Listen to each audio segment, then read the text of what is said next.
Hello, this is the third video on a series on special relativity. In the last video we looked at the Lorentz transformations. So we wrote down a set of equations that allow us to take measurements made in one frame of reference and convert them to measurements made in another frame of reference.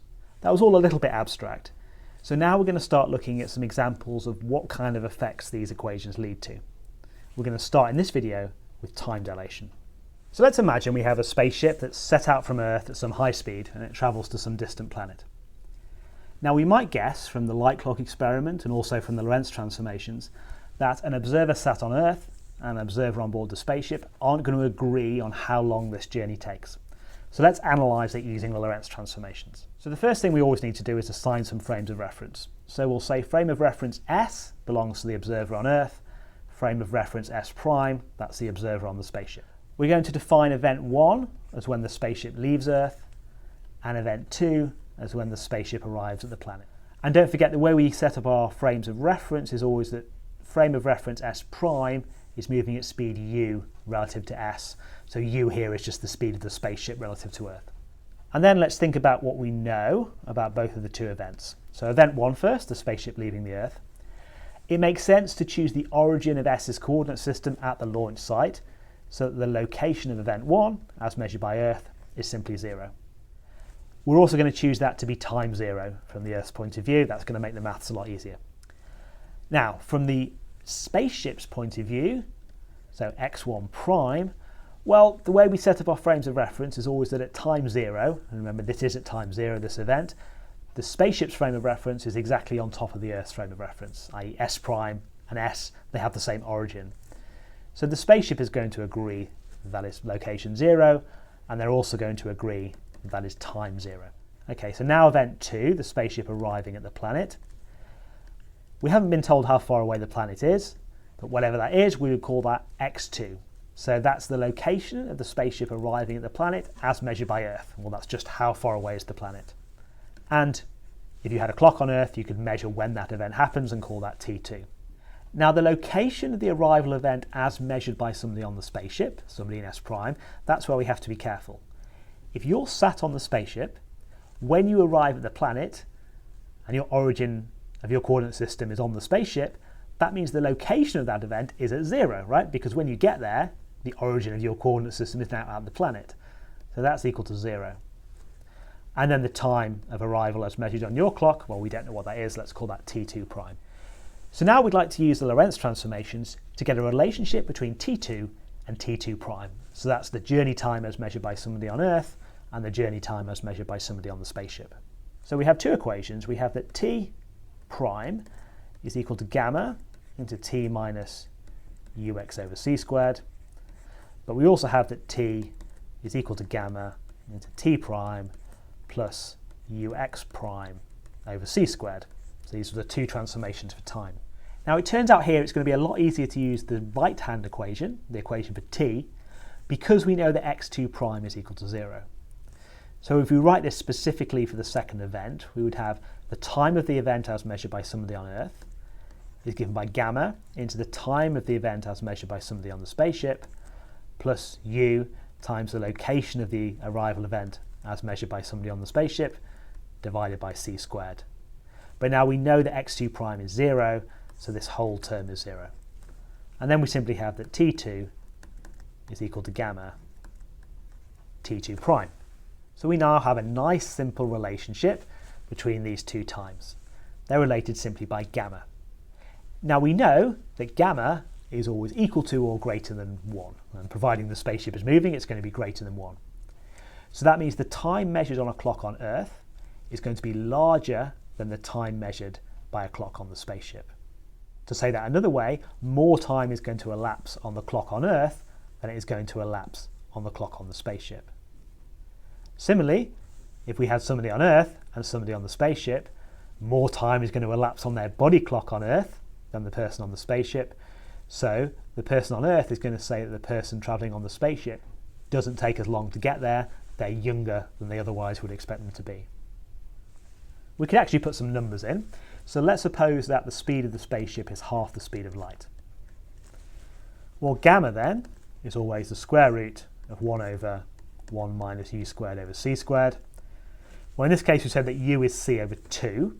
So 1 minus u squared over c squared becomes 1 minus c squared over 4, but that cancels with the c squared, so we've just got 1 minus a quarter.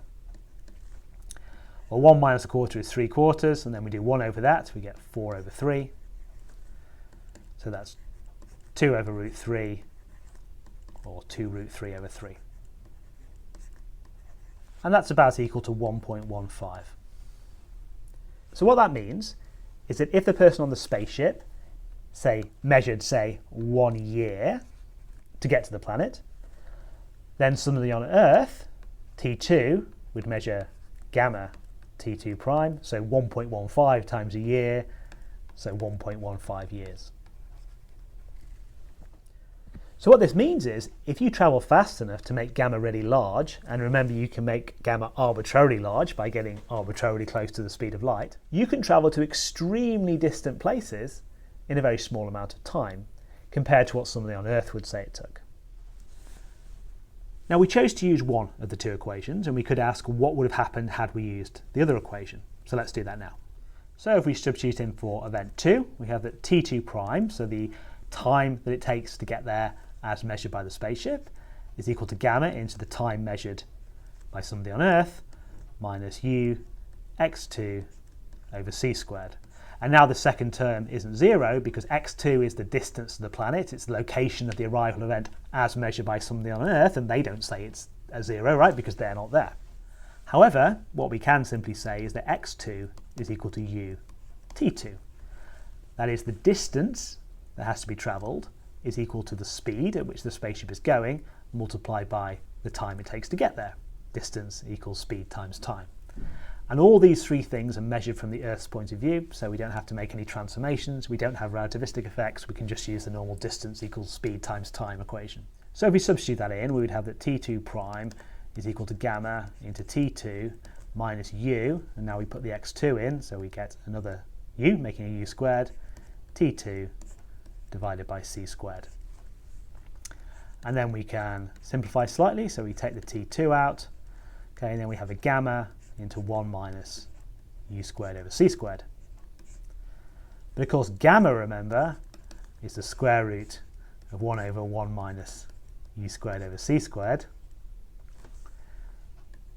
So what we have here is T2 into 1 minus u squared over c squared over the square root of 1 minus u squared over c squared. Well, this of course is just the square root of 1 minus u squared over c squared, which is 1 over gamma, right? So we have T2 over gamma. And then rearranging that, we have that T2 equals gamma T2 prime. So we're back exactly to the equation we had before. It's just a little bit more complicated to get there because we don't have that nice fact that the second term becomes 0. So if we have the choice, we'd always use the second equation. And in fact, we don't even really need to use the Lorentz transformations before. We could start off from what we call the time dilation equation, which is simply this. T is equal to gamma times tau. Tau here is what we call the proper time. So the proper time is the time measured on a clock in a frame of reference where it's not moving. So in the example we just did, tau is the time measured by the spaceship. And the reason for that is that the spaceship's clock is present at both events. So it's there when the spaceship leaves, it's there at the arrival. Whereas the clock on Earth, that's there for the departure of the spaceship, but when the spaceship arrives at the distant planet, that clock is not there at that arrival event. So the time measured by somebody on Earth, t, is always going to be larger than the proper time, tau. Now there's one thing about this which is often very confusing for people. The way we set this up, we kind of implicitly gave the idea that the Earth is fixed and the spaceship is moving away from the Earth. But we could have just as well said, imagine you're sat on the spaceship, now the Earth is going to seem to move away from you. And we know we have to be able to do this because that's what the principle of relativity says, that there's no such thing as absolute motion. So it must be valid to analyse the situation as though it was the Earth moving away from the spaceship, rather than the other way around. But then we go through exactly the same analysis, except now we'd call the spaceship S and the Earth S prime, and we'd say the Earth is moving away from the spaceship at speed u. But then we get down to the same equation. We'd have that t is equal to gamma tau, except now tau will be the time measured on the Earth and t will be the time measured on the spaceship. So what this means is that both observers say that it is the other observer's clock that is ticking slowly. So this seems really counterintuitive, and yet this is exactly what special relativity predicts. So this leads us nicely to the idea of the twin paradox. So we have a pair of identical twins. One of those twins stays on Earth, while the other boards a spaceship, travels off to the distant planet. So up to now, this is the same problem that we've just looked at. So we would say that the twin on Earth looks at their twin on the spaceship, and they see their clock running slower, they see them age slower. However, we've just said that we could do the analysis the other way around. So the person on the spaceship could look back at their twin on Earth. Again, they would say their clocks are running slowly, they are aging more slowly than me. But now, what happens if the spaceship turns around and comes back to Earth? So what we definitely don't do is reverse the effect of time dilation. Remember, the gamma factor depends on u squared. It doesn't matter what direction we're travelling in. So the same effect is going to continue to happen while the spaceship is travelling back. So again, the person on Earth says the person on the spaceship is aging more slowly, and the person on the spaceship says the person on Earth is aging more slowly. But now they're back at Earth, so they can stand next to each other and we can see which one is older. So how do we get out of this one? Well, the solution here is to think back to how we originally derived the Lorentz transformations and indeed what the postulates of special relativity were. Remember, we talked about inertial frames of reference. So these are frames of reference that aren't accelerating. And everything we derived only applies to those inertial frames of reference. To turn around and come back to Earth, the spaceship has to accelerate. That's what a change of direction is. It's an acceleration. So there is absolutely no way that the person on board the spaceship can stay in an inertial frame of reference and somehow get back to Earth. So that's really the solution to this puzzle.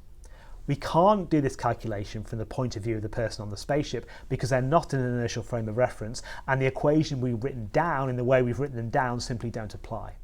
On the other hand, the person on Earth, they are in an inertial frame of reference. They're not accelerating. So their calculations are correct, and indeed we would expect the twin on board the spaceship to be younger than the twin who stayed on Earth. Now notice in all of this we have ignored any accelerations as the spaceship leaves the Earth or decelerations as it arrives back on Earth. That doesn't really change the physics. We could always imagine doing it as a kind of fly past where no accelerations are involved, but the acceleration at the distant planet in order to turn around and come back, that can't be avoided. So we've seen how the Lorentz transformations lead to time dilation. In the next video, we're going to look at another strange effect of special relativity called length contraction. Please don't forget to subscribe, and I'll see you again next time.